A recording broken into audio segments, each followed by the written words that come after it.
There we go. So we are now officially live. Happy days. So for everyone watching, I'm not really sure how many right now, but let's see how many we get to. Obviously, my name is Eden Whitcomb. I work for a business called Darwin Recruitment, and today I've got two people joining me. Obviously, we've got Matt Fewer, one of the senior software engineers at Takeaway, but a former Spiced Academy instructor, I believe, for 2 years. And then as well, we've got a guy called Jens Erdhart, who's a front-end developer and a former student of an organization called Ironhack. And what we're going to be looking at doing today is basically discussing a little bit around what happens after graduation from a coding school. So from the teacher's perspective, obviously from the student's perspective, how we can obviously help you guys ultimately kind of get a little bit more out of your experience when actually at the coding school. So I'm going to pass over to Matt. So Matt, if you'd like to introduce yourself a little bit better from your side, your background, what you're doing, what you've done in the past, and we'll take it from there. Sure. Yeah, so my name is Matt Fewer. I come from Long Island, New York, currently living in Berlin, Germany. So I guess my coding career started when I attended General Assembly's Web Development Immersive program in New York City, which is a boot camp over there. And there we learned about, full stack JavaScript development as well as development with Ruby on Rails. And yeah, it was a wonderful experience. And then from there, I worked as a front-end developer at a company called Advice Media out on Long Island for 6 months before making the big move over to Berlin to start teaching at Spiced Academy, which is a boot camp in Berlin. And that was a wonderful time. We taught, or they teach full stack JavaScript development, with Node and jQuery and Express and React and Vue.js, a bunch of stuff, a bunch of technologies that we use for JavaScript development. I recently left Spiced Academy after 2.25 years to go begin working at a company called Takeaway.com, which is known as Lieferando here in Germany, if anyone knows that. And yeah, I'm working as a senior software developer over there, and it's really fun. I love the company. I love my team. Actually, tomorrow I'm going on a trip over to Enschede in the Netherlands to do a team building type of seminar with the other half of the front end team. So I'm looking forward to that. And yeah, that's basically my story. So you've basically done a full circle. So you started at a coding school, did some development, and then went back to a coding school as a teacher, and now back to development, right? Pretty much, yeah. Okay, cool. So this whole kind of scenario of you going through the process, exactly, obviously, what Jens has recently done. So he's obviously gone through Ironhack quite recently. So you know exactly what it's like from both sides of the scale. From your perspective, how was the two coding schools one in Berlin and obviously one in the States? What's kind of the quality like?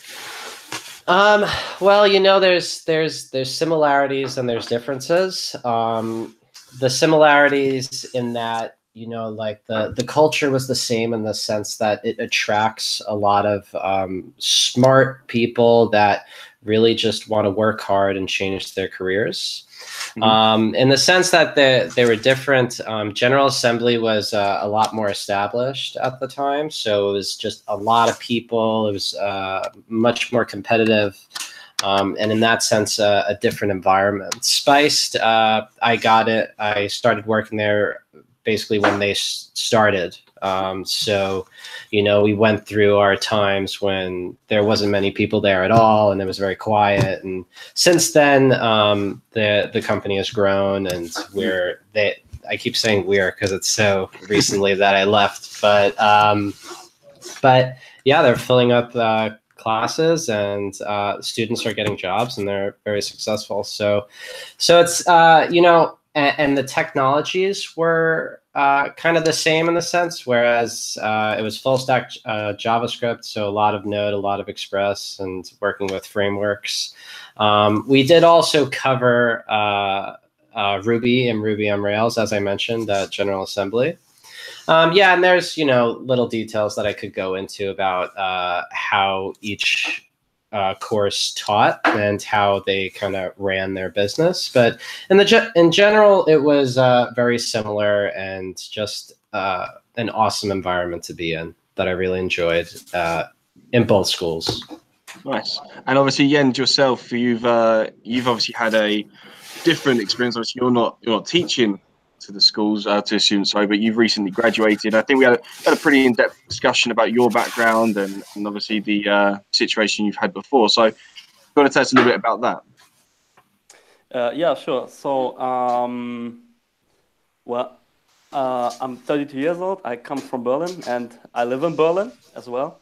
I am an alumni at Ironhack. This is what we call ourselves. So I'm a graduate. I took part in the very first bootcamp of Ironhack in Germany, which happens to be in the summer. Before that, I had a position in the middle management. So I have a background in operations management for the past 5 years, where I've also grown a comprehensive knowledge in project and product management. Also, although I'm a tech enthusiast, I'm more like the management guy, until then at least. So until in the beginning of this year, I was diagnosed with overload syndrome. And this actually made me rethink my whole situation, as I was successful, but I was not sustainable successful, because I was successful on the cost of my health, of my mental health and of my physical health. And this basically made me to change my career, made me to take on a career in tech. And in the end, I went for a bootcamp. I also have another perspective, as I am studying information systems at the Beuth University in Berlin. So I also have kind of the universitary view on software development.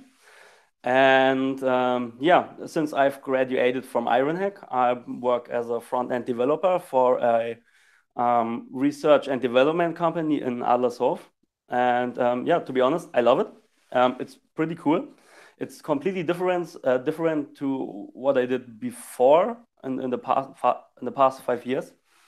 And yeah, that's just basically a brief introduction about me.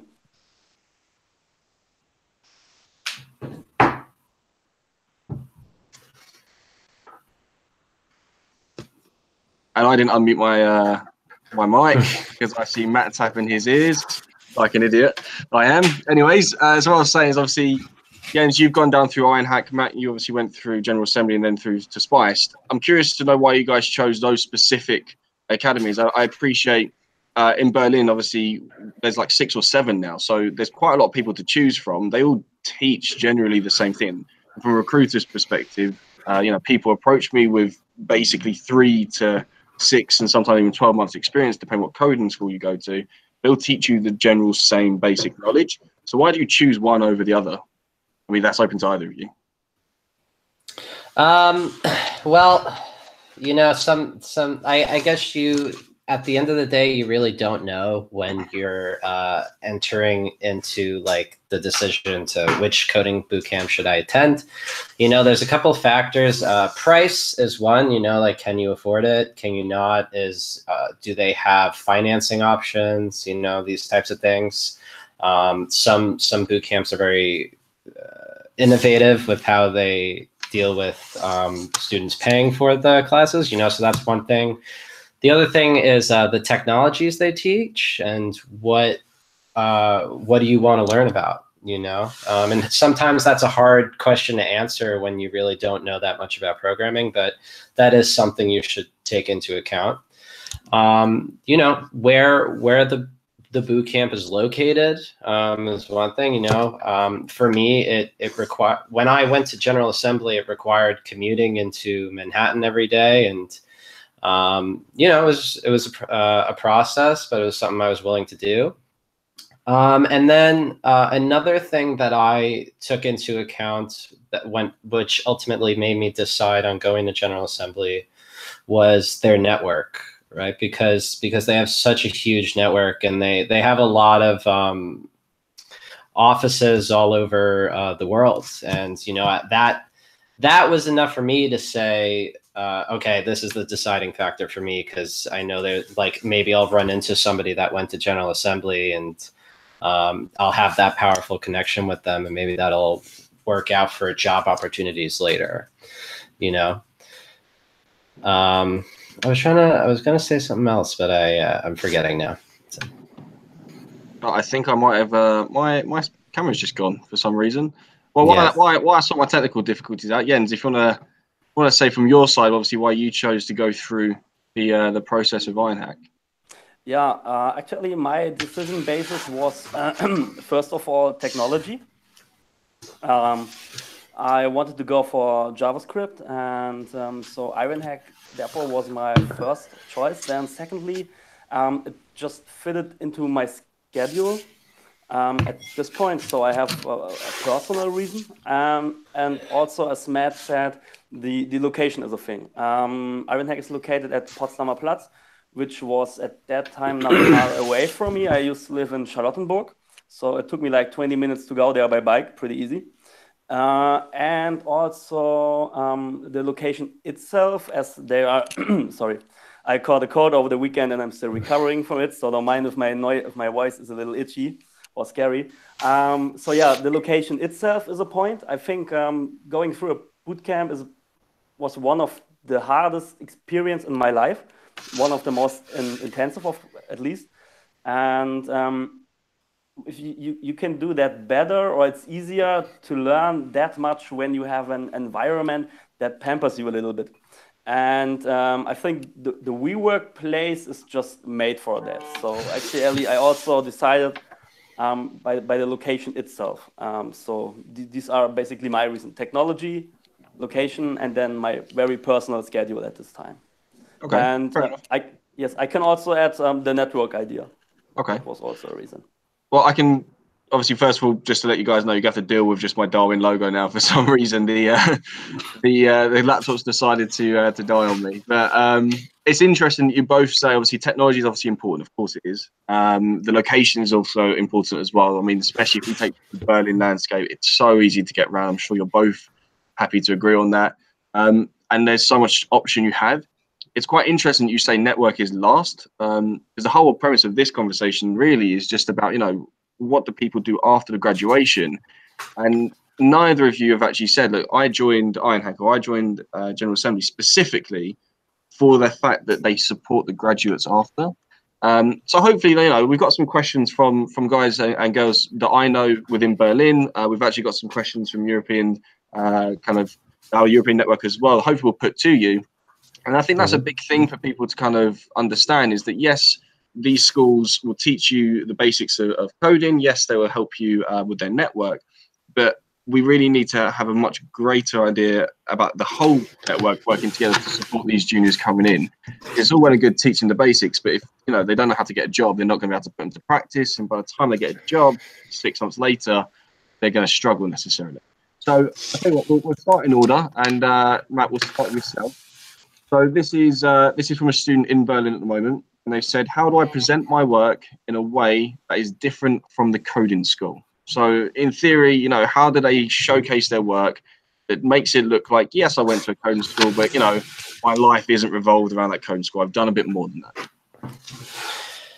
Yeah, so what I usually recommend to my students is to examine your background, right? Like what have you done in the past? What do you work as? What are your hobbies?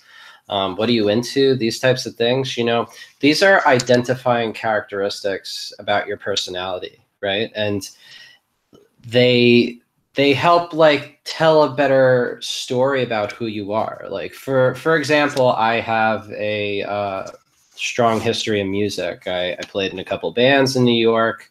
I still play today, and I have a small band in Berlin, you know, and I always kind of fit the music angle in, and also that, you know, because music helps me to be creative, you know, and I always push that narrative for myself that, you know, I'm a creative person and that's why I got into coding in the first place. Here's how I've been creative with music. Here's how I've been creative with websites, you know? So I always recommend that you look at your background and you look for things that you can emphasize about yourself. You know, and then let that bleed into your web applications that you build. You know what I mean? Like, pick a theme for, you know, you could.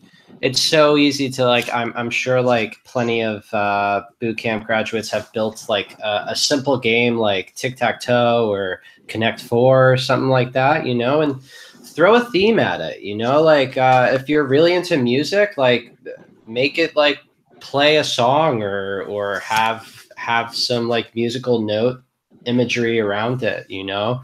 Personalize it just a little bit so it doesn't look like another cookie cutter site. And, you know, emphasizes your personality. That's usually what I recommend. So get your characteristics across. So, I mean, I think you actually nailed it on the head there. With the cookie cutter idea is that it's not just, you know, copy paste from one student to another. And I think that as a recruiter looking at a lot of profiles, that's what I've seen quite heavily. I am dying to know what the band in Berlin is called, though. I think, you know, personally, I'm interested. Well, it's not. It's kind of like where the working title is When the Saints Go Marching In, because the bassist name is Marchin. Play on words. Fair enough. But it's I wouldn't call it a serious band. We like to jam a lot and so just meet up and play some songs. Unsigned Berlin, yeah. All right, fair enough. And Jens, yourself, do you feel, you know, similar sort of what Matt said? Do you feel that helped you obviously find your first job? Kind of echo from your side, obviously the personality side of things in your work. Yeah, I can totally agree to that, and I would add that especially there's a big difference from presenting yourself during the coding school. I'm pretty sure that every coding school has projects that you have to present at the end of the development process, and later on you will have the exact same situation, but with the difference that in, let's say, the real world, people await you to deliver something. And it's always good to have it a little bit unique.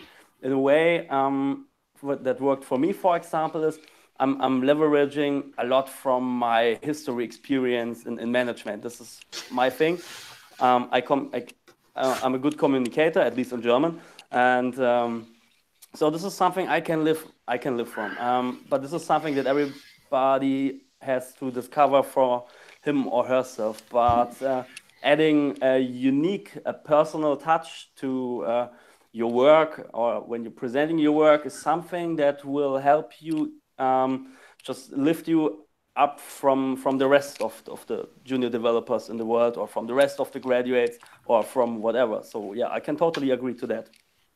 Okay, and I know it might seem a bit elementary, because at the age that people generally go through these coding schools, I mean, the people I see are either, in your case, Jens, you know, you've decided that part of the career wasn't right for me. I want to try something else. That is generally what coding schools are designed for, and that's at least from what I can tell, to attract those sorts of individuals.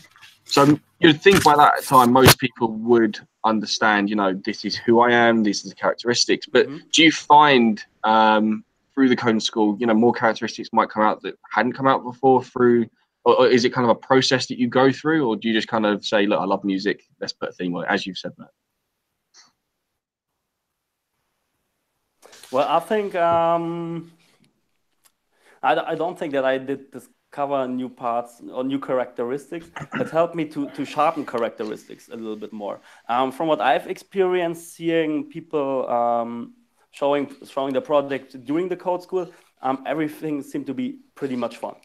And of course it was, but in the real world, it won't be everything just fun. Things will be more serious, and to me, this is the main difference between the coding school and the real world later. And I think if you are completely new to tech, going through the process from being let's say, a normal human who's not thinking in programming, and becoming a developer that thinks in programming, because this is a big difference in thinking. This is something that helps to sharpen your very special characteristics. For example, your musician creativity. Okay, cool. And so then moving on from the next question then. So this is actually one from, I believe this question came from Sweden. I won't lie, I don't know many Swedish coding schools, but you don't need to know the coding school for this one. It's actually to both of you then. So how long did it take you to find a job after graduation is one part. And then the second part, because you can answer it straight after, is what was the process you went through? I know it's a pretty beefy question, so I'll give you a minute or two to think about it. Whoever wants to jump in, can jump in. Yeah, I would like to start, if that's okay. Yeah, feel free. Okay, so for me, I was in kind of a special situation. To be honest, it count in time, it took me 0 days, because I had my first offer during the runtime of the bootcamp. That is definitely not what we discussed here. The idea is that it was meant to be a tough process. Yeah, so this is really special. Okay, until I got my first job, it took me like, I think, 3 weeks from getting an offer to deciding. Okay, so your actual process of deciding was longer than the actual process of getting an offer. Yes.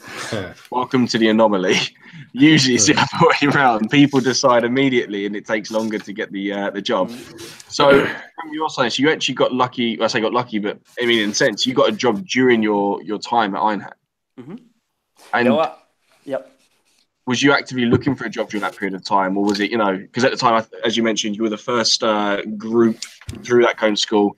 Did Einhack just do a phenomenal job, and they partnered out with loads of organizations and they saw your work? What was the process from your side? Yeah, I think it was a little bit of everything. I was very much proactive at this time, and to be honest, I applied in week 7, not with the intention to find a job.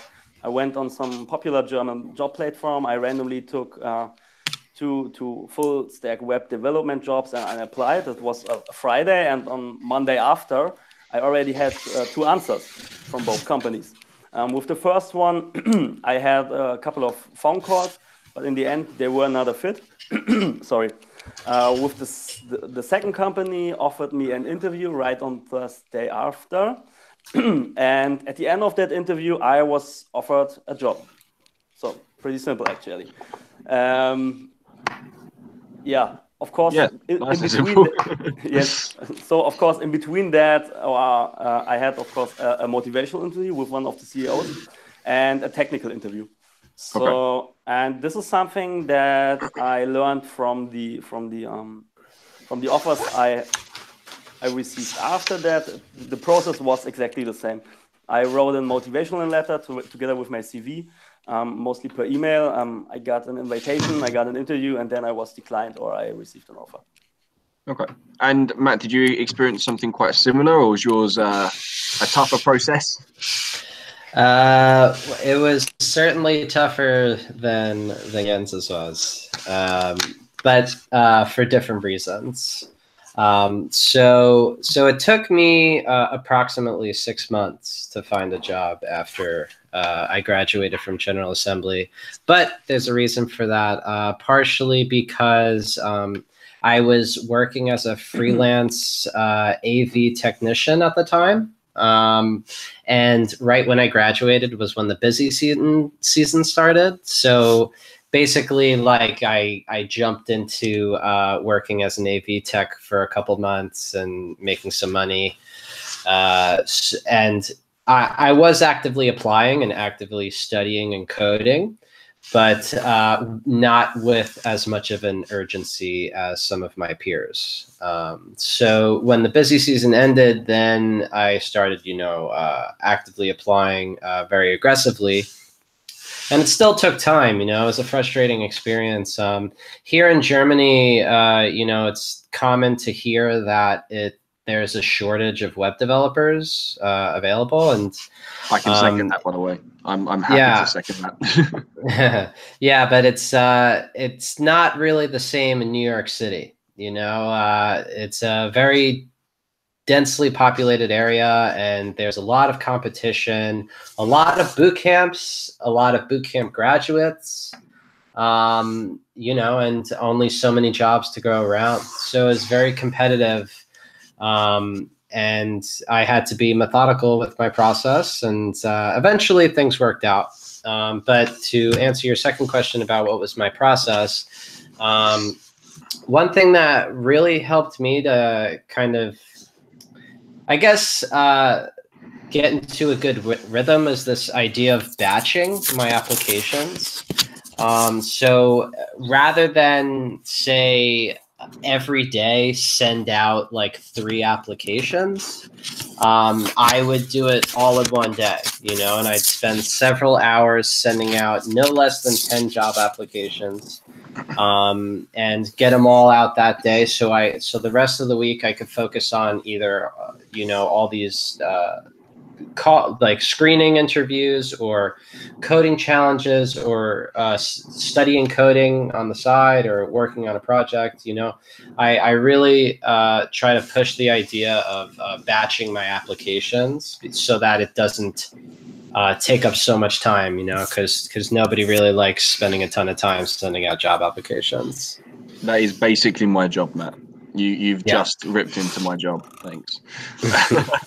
Okay, so that's actually quite an interesting concept. So we have 2 complete separate spectrums. So one 6 months, obviously, as you mentioned, for various reasons, and one practically immediately. So I think it's very interesting to understand, especially if anyone that does listen to this, is that it doesn't happen the same way for everyone. And I think that's quite important. It's like one, you know, what happened for Jens, obviously very good position to be in, didn't happen for Matt, and that's life. So when we kind of go through the application process, I think it's important for junior developers, especially graduate developers, to understand is that, look, not every company that you want to work for wants you, and not in a bad way, because you could be a genuinely decent person, but they just don't need the skills right now, or they can't afford to train somebody. So when you was going through this application process, and again, this is a question for both, and we'll start with yourself, Matt. When you went through the application process and you were doing these batches, how did you decide, you know, that's a company I want to apply for? Did you find a job application, job advert? Was you know, just seeing companies that you would personally want to work for now? I mean, I appreciate you told us the process, but how do you decide the companies to target? Well, you know, I wasn't very picky, you know, and I don't think you can be as a boot camp graduate with no professional experience. You know, I wasn't very picky about who I was what companies I was looking at, you know, because you don't have a lot of experience to differentiate yourself, you know. Now, that being said, I did filter out some things based on, so I obviously wasn't looking for anything that had senior in the title. I wasn't looking for anything that was asking for typically any more than 3 to 4 years of experience.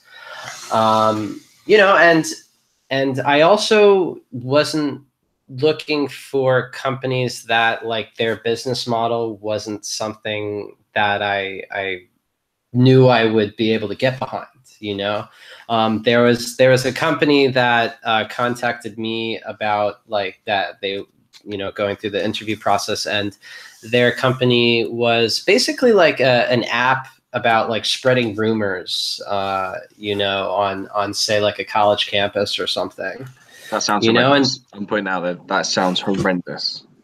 Yeah, you know, and no offense to the people that work at these types of companies, but it wasn't that wasn't something I could get behind, you know. And so that was a way to weed out those type of companies. But in general, I wasn't very picky, because I knew that, you know, it was kind of a numbers game, and right place at the right time type of thing. And for yourself, Jens, obviously slightly shorter process, but in the businesses that you did approach, let's say on that Friday, how did you decide? Because again, in Berlin, it's so simple to go on one of the job platforms. You have many of them. Type in web developer, type in front end developer. You get 600 jobs. I mean, generally, there's loads to choose from. How did you decide that this is the company? Yeah, to be honest, my very first applications were chosen randomly. I just went on a platform, and I think I took the first 2 ones. But again, they were just a benchmark. I have to disagree a little bit with Matt. Later on, when I started to apply, let's say, for a real job, I was a little bit picky. I was picky in 2 ways, and I think you, especially as a bootcamp graduate, you have to be a little bit picky. And my first approach was that I focused on roles. I focused especially on technology stacks. It was important to me to land or to work with a technology stack that I was familiar with, which I learned at Ironhack, because that was my greatest uncertainty, that I get a job, but then I won't be able to do something or even to speak with people because I just don't know or understand the technologies. That would have happened if I had accepted the very first offer I got. And then my second approach was, I mean, now you know my background, so I had to be picky, and I went for companies that I liked because of their values or of their working environment or whatever, just companies I liked, and I initiatively applied to them. And I also got invited for the company that I would have loved to work for, so it worked out in the end. And I think you can be picky, especially, or maybe at least in Berlin, where the demand on the market is just going through the roof at the moment. So yes, okay. I was picky a little bit. I think I just the way in my 2 cents here, I'd actually agree with you both to some degree. So I think with what Matt's saying, if you just generally don't really mind what platform you work on, I would personally say focus on finding a company that has a great organization technically and a supportive team, because then you're just going to learn lots. Hopefully that is a company you find anyway, but you can, and I do think you can be somewhat picky as well. I think, I mean, a lot of people, especially at the moment, focus on things like saying or supporting the environment or doing things around energy. If that's the industry you want to get into, and generally you get into IT for something, you either love the technologies or you love a specific area, you see a problem, you can be picky to some degree. Now, is that going to work in the long run? Who knows? But if you don't try down that avenue, first of all, you're not going to find it. And you can generally afford to give a couple of weeks leeway looking just in one industry and then branch out. I mean, that's how I always get my guys to focus on when we're supporting people is, look, what do you 100% want to work on first of all? Because if we find that, you're going to be happier longer, you're going to stay longer, you're going to do a lot more. If we can't find you that, what's the second? What's the third? That's generally how we like to work. So it's quite interesting, one saying one thing, one saying the other. From my side, I think it could be a combination of both. Mm-hmm. Other than that, I mean, a lot of the questions we got through is actually quite surrounded fear, and not in the fear of, will I ever get a job? Of course, you're going to get a job, but it's the fear of once I've got that job. And this is the specific question, is how did your new colleagues treat you when you joined? And the person had wrote, I'm concerned that I'll make many mistakes and annoy lots of people. Now, I did that here when I first did recruitment, never understood a thing. Obviously, I'm sure in IT, when it's so much more complex than what I do, you guys make more mistakes on a daily basis, I'd imagine, than anyone else at the moment. So how do you overcome that fear of, am I good enough? I went to a training school for 12 weeks or 3 months, or that is 12 weeks. So 3 months, 6 months or 12 months, and decide, look, I'm good enough to be with these people. Yeah, I'll start. So, the first thing is that I think that, we've all heard of this imposter syndrome, and it's a very real thing where you come out of a boot camp and you feel like you don't know it well enough, and you're not going to be able to perform well at your job. And the one thing that graduates have to keep in mind is that companies understand that when a junior developer is coming in, that they have to be given time to understand the code base and to understand the way that the company works, and the workflow and the process. They give you leeway. Now that being said, you need to be able to perform the tasks in a somewhat timely manner, but you do get that leeway. And you're also expected to ask a lot of questions. I'm one of those people where if I'm sitting in a classroom, I'm the first one that's raising my hand asking a question about things. Whereas other people kind of do the opposite. They tell themselves they're never going to ask a question because they might sound stupid, or they don't want to annoy the teacher or disrupt the class or whatever it is. You have to get over that. You need to get the information that you need to accomplish the task that you're working on. And I'm dealing with this right now. I've been at Takeaway for just shy of a month and a half, and I'm still learning the ropes. I'm still struggling sometimes and trying to wrap my head around this gigantic code base. And my team's very friendly. They're very friendly. They expect to be asked a lot of questions. They have a lot of patience with me. I have a lot of patience with them. So don't try to. My recommendation would be to don't like psych yourself out into thinking that you're gonna suck and that you're gonna have to be taken care of. No, you just went through a boot camp and you're smart and you can do this and you have a bright career ahead of you. Positive affirmations. Now, that being said, you do have to work your ass off. You have to be really trying, and you have to study. One of the things that I attribute to my personal success is that I study after hours and on the weekends. Not all the time, but often, especially when I enter a new job, because I know that I'm playing from a position of catch up, and I need to learn this stuff. So for example, I've had to, or for my first position out of a boot camp, I had to learn WordPress. So I was watching WordPress tutorials, and I built my own WordPress blog.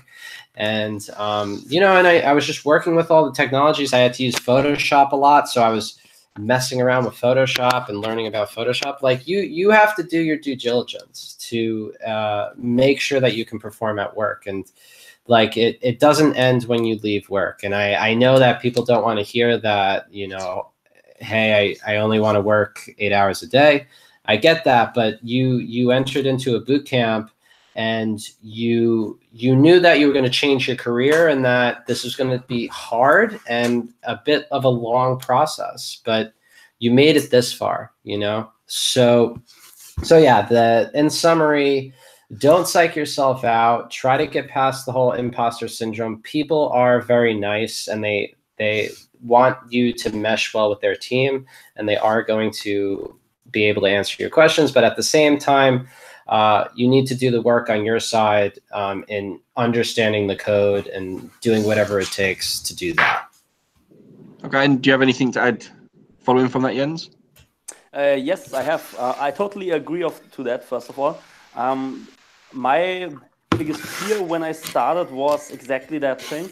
I had the fear that the skill set I grew, although I knew that I learned a lot, was just not good enough to work with my new colleagues together, or even to talk with my colleagues, because I was afraid that I just wouldn't understand them, or that they wouldn't understand me. However, but I learned that yes, people are nice, and a good tip that I can give is, when you are really insecure with something, get yourself allies. Your ally can be your head of development, who will be for sure in your application interview. So people already know that your skill set is not a mid-set skill set, it's a junior skill set when you start. Or get yourself allies in your under your new colleagues. Ask people for help. ask them for your knowledge, share that your knowledge is still small. So yeah, I can agree with that. I think the most important thing for people to realize is that, look, they're hiring you knowing that you're coming out of a boot camp, right? They know you're not going to be a finished article. And Matt, I am 100% in your camp with this. You're never a finished article. There's always something you can learn. There's always something you can do better, 100%. So I think people need to understand you're not going to be perfect. The fact that you even graduated and found a job is phenomenal in the first place, and use that kind of encouragement to kind of push yourself forward. So it was when I received that question, I was actually a little bit shocked to hear people kind of feel that. But obviously now hearing it echoed from yourself as well, then it's actually quite interesting. It's very common, honestly. It's this imposter syndrome. It's, people have written plenty of articles about it, and it's some of my close friends have dealt with that, and it's tough. It's tough, but you need to just push through it and believe in yourself. Bite the bullet and just crack on. I mean, if they didn't believe in you, they wouldn't hire you. And there's actually a fantastic company in Berlin, who I know the CTO very well, and he doesn't look to hire right now. He looks to hire for the future, and that's his whole philosophy. Is, look, you can help me with this challenge, but I want to help you do this, so you can then help me do that. And it's just like a giant chess game with him. It's incredible to watch him hire. I think people need to realize that, look, they're not hiring you based on your current skill set. Specifically, they're hiring on where they think they can take you and what they think they can support you with. Okay, cool. So I think we kind of touched upon, obviously, how approaching a company has worked for you guys. So I don't think we need to kind of dive too much into that topic at the moment. This is quite an interesting one. So again, this is actually from a guy based in Berlin. He's said to me, what is the common shortcoming of new coders that you've seen? Yeah, I'll start. And the imposter syndrome, man. That is, I know I'm being repetitive here, yes, but that's exactly. yeah. It's hard, because that's the inherent problem with boot camps, is that, like, you do all this work for 3 months and these topics are just kind of flying by you, and you wish that you could sit another 2 weeks with this one topic, but you can't because the boot camp has to move on to the next thing. And then you come out of it and then cold turkey, okay, go get a job now.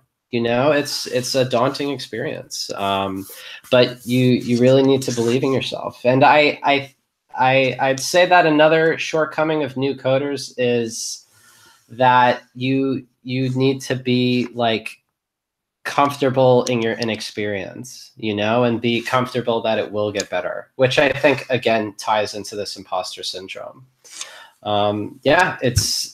You just need to kind of do what you need to do to get over that. And for me, it was working on the side, it was studying on the side and saying, like, okay, I may not know this right now, but I'm going to read this book or watch this 20-hour tutorial so that I understand it better. And that's what I would do, and I really think that helped me a lot, not just with my confidence, but with my skills as well. Okay, nice. And Jens, anything else? A common shortcoming that I can say is, first of all, clean coding.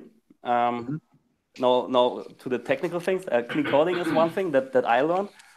When I was in Ironhack, I learned a lot and I coded a lot, but I never truly took time to refactor my code or to make it look pretty. And then I started my job and I was given tasks and I fulfilled them. And everybody was pretty satisfied, but my code just looked like spaghettis. And so, yeah. Because I didn't practice that enough. I knew the principles of clean coding. We were taught that. Everybody at Ironhack is taught that. But I just didn't live it due to the time. So one thing from my point of view is take your time. Because I think during the coding schools, in the coding schools, especially in boot camps, you are forced to do pretty things pretty fast. Just because it is so.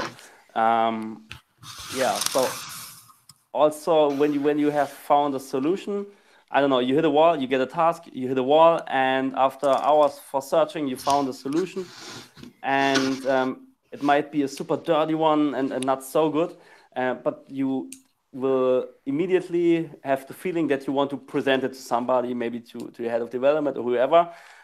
Stop that. Take your time, 5 minutes, look over it again, and you will see that you can refactor it in a better, more elegant way. So again, take your time. Short it on time. It's not really a shortcome, but I think it's something that graduates will struggle with after they have graduated and found a job. I think to sum that up nicely is, don't run before you can walk, right? I mean, again, it comes back to you are a graduate from a coding school. They're not hiring a CTO to fulfill that position, not hiring someone who's done it for 10 years. You're not expected to know all this sort of stuff. And as you said there, I think many people in that boat, saying that, you found something after a long period of time, or you've accomplished something after a long period of time, and you want to show someone, great, but as you're saying, go back over it again, make sure it's absolutely right before really kind of presenting it. Because ultimately, if it's not right, you're just kind of that ultimately, if you keep doing that, it's going to lead to the downfall potentially in your work. Yeah, and I totally agree with Jens. And just one thing to piggyback off of that is, clean code, for one, it's you got to learn how to do it, but it will, when you learn how to write clean code, it'll mask your inexperience in a way, because if your code's like improperly indented, or your casing is bad, or you're declaring all these variables that are unnecessary, and you go to an interview and you present this piece of code to them, they're going to ask you about it, and you have to be prepared to say why you did that. So yeah, take the extra 5 minutes, as Jens said, to make sure that the formatting is correct, that the naming makes sense, do your due diligence, and it'll pay off loads. Perfect. I think I've got 2 questions left, and they're both to both of you, and I'll answer them, and you can answer them both at the same, not after each other, but you can do it in the same sentence, or but just to wrap up, so for yourself, Jens, I think I've actually asked you both of this question already. This is kind of my way of working out, again, to know you. What's the number one bit of advice that you would give someone who's graduated? That's the first question. And the second question would be, are coding schools worth it? Do you feel that going through the coding school gave you the platform you needed to fulfill what you wanted to do as a developer and start your career? Or do you feel that you could have done this without the coding school and through tutorials, through online videos, etc.? So I appreciate, again, 2 questions in one. But Jens, if you want to start with that. Mm-hmm. Yeah, sure. I would rather start with the second question, if that's okay. Yep, fine. Okay, so for me, from a very personal point of view, attending in a coding school was exactly the right choice, because I wanted to change my life and I wanted to change my career, and both worked out pretty well. I have to be honest, in the beginning I was struggling, or in the first 2 weeks I was struggling a little bit with the sense of everything, because I had the feeling I didn't learn enough. But in the end, all that was nonsense, and it really worked out. So from my point of view, coding schools are worth the money. I mean, I can only speak for Ironhack, of course, but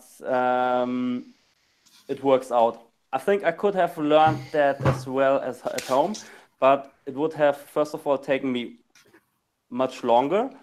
And then secondly, another thing is, at the coding school, you get taught up to state-of-the-art technologies.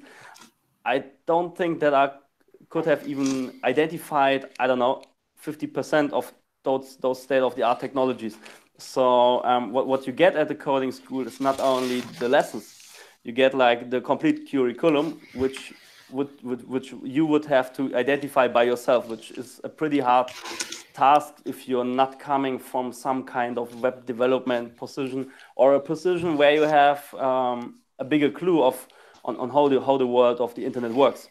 So this is a big plus. And my biggest or my number one advice for everyone who's a graduate from a coding school would be, first of all, clarify for yourself that you've already went a long way. You've already achieved a lot. You've learned a lot. This is something you have to realize. It's crazy. You learn a lot without even realizing. And with that in mind, have trust in yourself, be confident, and this is something I cannot stress enough. Be proactive. Be proactive as possible in two ways. First of all, if you want to get a job, apply. Make yourself clear what you want in life. I don't know, you could, for example, aim for money, or you could aim to learn something. Clarify that for yourself and then apply. And then secondly, be proactive when it comes to learning. As Matt has already said, after the coding school, life is not over. Life will begin after the coding school. So once you have left the coding school, you've got a pretty good skill set, but this is only your basis. From there, you have to build yourself up more and more and more. And so this is one thing I cannot stress enough. Be proactive in learning, love to learn, and don't stop learning after the coding school is over. For example, what I did, I refactored my repository. I did not have that much time, but in the time I had, I picked up exercises again that I just was not able to fulfill during the bootcamp because of a lack of time. And I just did them when I had the time after the bootcamp, or I did exercises from the bootcamp where I had the feeling, okay, I made them, but not in a way how I liked. I could have done them better. Or I took exercises where I still had the feeling I had a weakness. So yeah, keep on learning. Perfect. Thank you so much. And Matt, obviously far away, your side. Mm-hmm. Yeah, I'm going to do the same. I'll start with your second question. Are they worth it? Absolutely. 100%. I would not be where I am now if it wasn't for the boot camps of the world. I could not have done it on my own. I tried, I'm sure as many people that are going through and have gone through boot camps have probably tried to learn how to code. I couldn't do it. I felt all over the place. I didn't know what to concentrate on. I would do the whole thing where I'd like, if I wanted to build a website, I'd be like, okay, first I'm going to go read this book, and then read the book and then forget that I wanted to build the website in the first place. You know what I mean? So I really needed the guidance and the strict laid out curriculum and people to answer my questions, because that was the other thing. I'd get blocked when I was trying to do this on my own.